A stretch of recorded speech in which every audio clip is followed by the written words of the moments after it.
Good morning, guys. This is Midlife Wanderings. So today I'm going to talk about medical care here in the province in the Philippines. I think in the bigger cities, you don't have to worry about good medical care. There's always big hospitals there with advanced technologies, just like the U.S. But here in the province, it's a challenge to find medical care.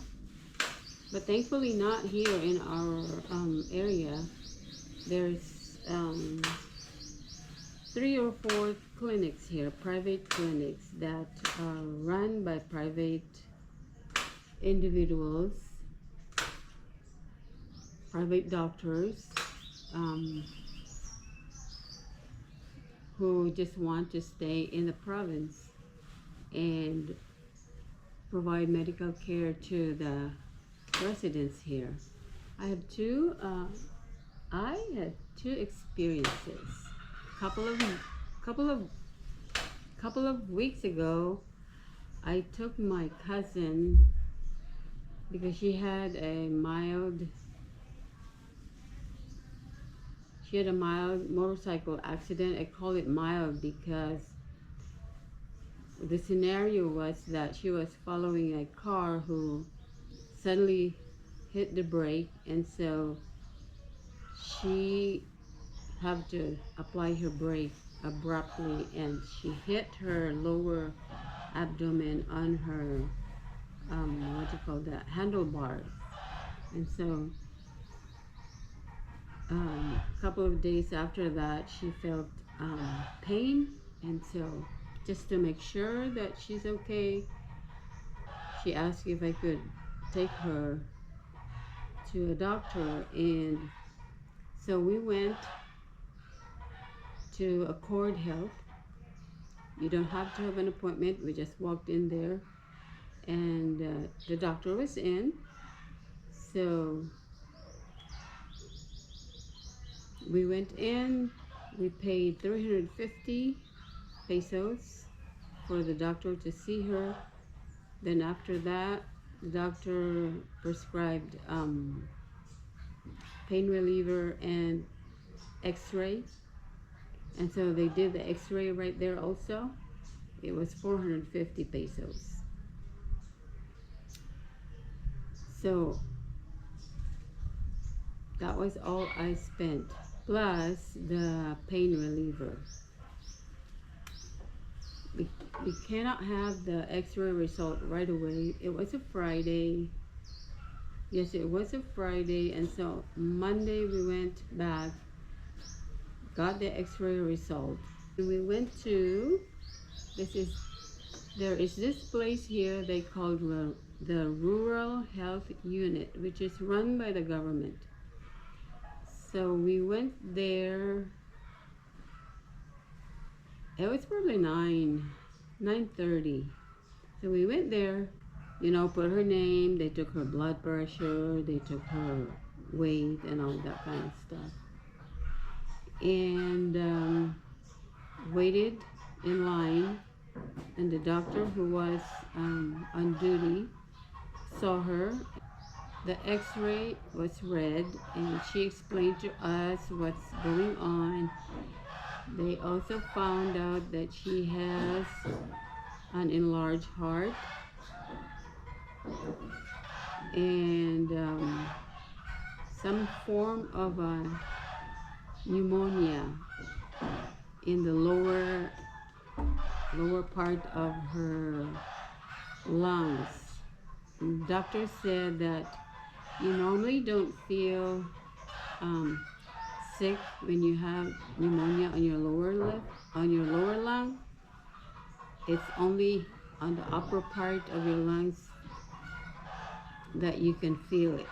So that's how she explained it to me. But anyway, so she prescribed antibiotics for that. The enlarged heart, it was a mild case of an enlarged heart. For that part, she said, just take it easy, not to work hard, just because the more you work, the harder you work, the harder your heart works. And so so all those years that the heart had been working hard, because you're working hard yourself, then that's the reason why you have an enlarged heart. So she just told my cousin to take it easy and not work as hard as she used to. And for her pneumonia,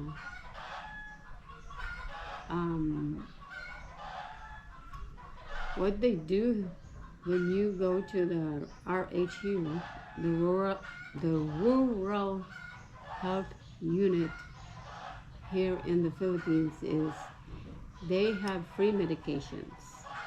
So she called the pharmacy to make sure that the antibiotics that she's going to prescribe is available, and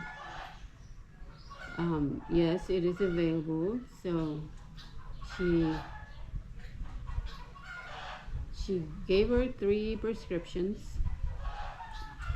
and sent us along. But of course, before that, we were asking about why the pain in her lower ribs is still, she can still feel it. It wasn't anything that we need to worry about. It will just heal by itself. There was no broken bones or contusions or anything. So off we go. She sent us to the pharmacy and she got the prescriptions, except for the multivitamins. She was given a prescription for multivitamins. And so because the pharmacy was out of multivitamins, we had to go get it ourselves. I gave her money enough for 15 days supply, and what we're going to do is probably go back there at the public pharmacy and see if they have the multivitamins in stock. So we should be okay doing that. I mean, that's what we're planning to do. So that was my experience taking Beth to the rural health unit. They don't have the x-rays or the endoscopy or anything like that. So you have to secure the x-ray yourself. It's better if you have your x-ray with you when you go there. That way the doctor can just look at it and diagnose. Michael is really busy in our guest house. So that was my experience. The government provides the medications, except for the times when they run out, then you had to go buy it yourself at the drugstores. So now for private medical care, that was the public medical care here in the province. For private medical care, this is what my experience is. I went to the doctor on Saturday, walked in, no appointment, and I was there at 9:30. I got out of there at 12:30. There was a lot of people waiting, and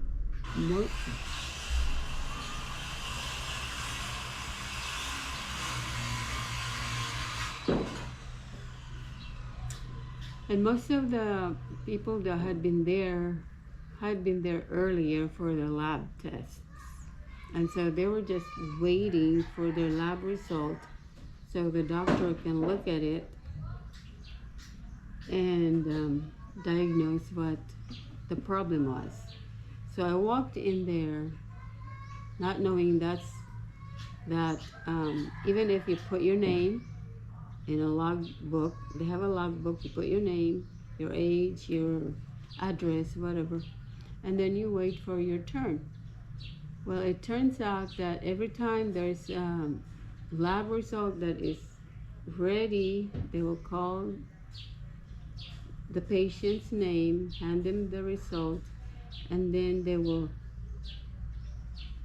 make sure that he gets to see the doctor next. Okay, so it's not like you're number 3, so number 2 is done, you're next. It's not like that. It's, even if you're number 3, when somebody's result comes, then you're gonna be moved to, number 4. So that's how it is over there. That was my experience. Anyway, I saw the doctor, and she was young and pretty, and she owned that clinic, by the way, and it was clean and tidy, and most of the staff were very professional. So she explained to me everything that I needed to know. No hurry, it's not like some doctor in the U.S. Some doctor in the U.S. who just turn you over to her or his PA. Over here in the Philippines, it's not like that. The doctor will sit with you, and we can talk, and she can explain to me what I need to do. And I like that. That's very personal. It's the doctor who takes care of you. No nurse, no PA, nothing like that. And so she sent me for lab work, and since it was a Saturday, I came back yesterday. I went back yesterday to get my blood test and my urine test. I went there at 6:30 in the morning, and then I went back there at 11 to get my result. I haven't been back to see the doctor yet because she was going to see me anyway on the 14th, which is a Friday. So I thought I will just do the result. I'll just give the result to her when I see her on Friday, because so far my lab work doesn't look scary. The only problem I had is, the only red thing I had is the cholesterol, which is in the borderline high, or high borderline, however you say it. Borderline, high borderline. That is the only red flag I had, and my bad cholesterol is high. The rest of them are okay. So I don't have to worry about, rushing to the doctor and finding out what I need to do. Anyway, we always keep track of what we eat, and I'm pretty sure I'm going to be given a prescription for high cholesterol, but I'm going to talk to my doctor and see if I can do it through diet, not medication. My first encounter with the doctor last Saturday was sinusitis. I have a sinus infection, maybe because of the smoke here in our area. We have a neighbor who, well, not really a neighbor, but he lives like half a block from us, and he processes coconut and coconut charcoal. It's okay. It doesn't really bother us because the prevailing wind is towards the west, and it goes away from us. But sometimes when we have low pressure, then that's when the smoke hangs around. Just hangs in the neighborhood. And who knows, in the middle of the night, the smoke is hanging in the neighborhood. And so that is the reason why I'm having sinus infection. And so the doctor prescribed 2 kinds of antibiotic in a nasal spray. And for my visit last Saturday, I paid $3,525. That includes the doctor's fee and the medication. Yesterday when I went for my test, I paid 4,010 pesos for the blood and the urine test. And so far that's how much I spent.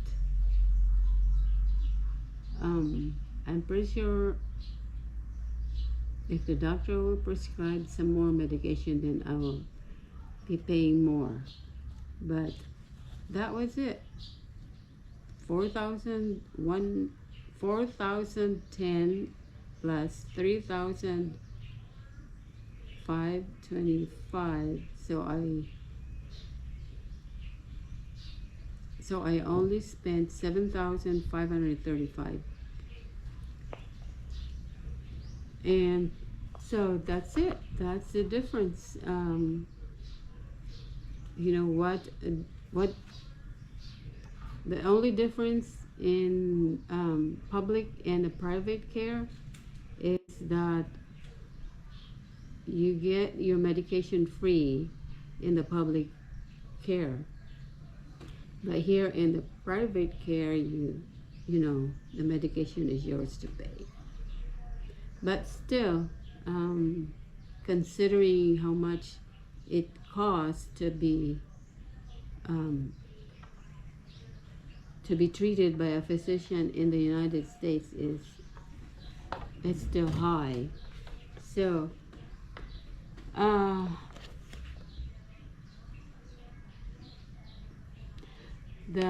I think one of the reasons also why it's really low here is in this clinic where I went to. This is owned by the same doctor who saw me. She also does, you know, she doesn't have a lab. She has a lab tech. She has laboratory technicians. She has they have medical technologists, and she has pathologists. But someone who does x-ray or endoscopy, she doesn't offer endoscopy, but she offers x-ray, ultrasound, and sonogram. And all those two, the ultrasound and the sonogram, she does them herself. She doesn't have a technician for that.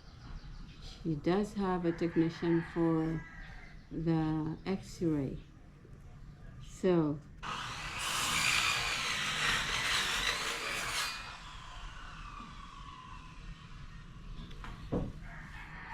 that is one of the reason I think why it's, you know, not as high of an expense going to a doctor here in the province in Southern Leyte. Because of that, you know, she doesn't have to pay for a technician.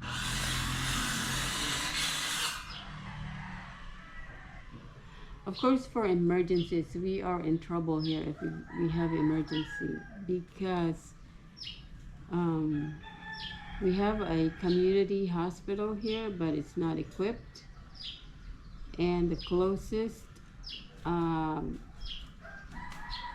better facility would be in Tacloban, which is 2 hours away, or one in Maasin, which is 4 hours away. So the best thing you can do when you live in the the best thing you can do when you live in the province is to make sure, you know, to just watch your diet and monitor your health so that you won't have any life-threatening situations. God forbid, stroke or you know, those kind of stuff. So that's it, guys. I thought I'd share with you my experience. And yeah, you can go to the RHU if you want to. I know when we first got here in 2015, 2018, Michael had an infection. He got bit by something and we didn't know, and it got infected. And so we went there and they took his vitals and gave him antibiotics, you know, no question asked. So you can go to RHU if you want, even if you're a foreigner. Phil Health, I don't even want to touch Phil Health right now because it's got lots of issues right now. And I know when we were here back in 2015, Judson and I enrolled in Phil Health, but we didn't even use it because when I went to the doctor back then, I think you had to be enrolled in Phil Health for like 6 months before something kicks in. I think, if I can remember right. So when we enrolled, it wasn't 6 months, you know, later. It was before that when I needed to go see the doctor. But anyway, we never used it. So, like I said, we just set aside money for medical expenses like this. And, you know, we can go anywhere we want. So, that is my comparison about public and private medical care. I hope you find this helpful. This is Midlife Wanderings. We'll see you on our next vlog. Bye.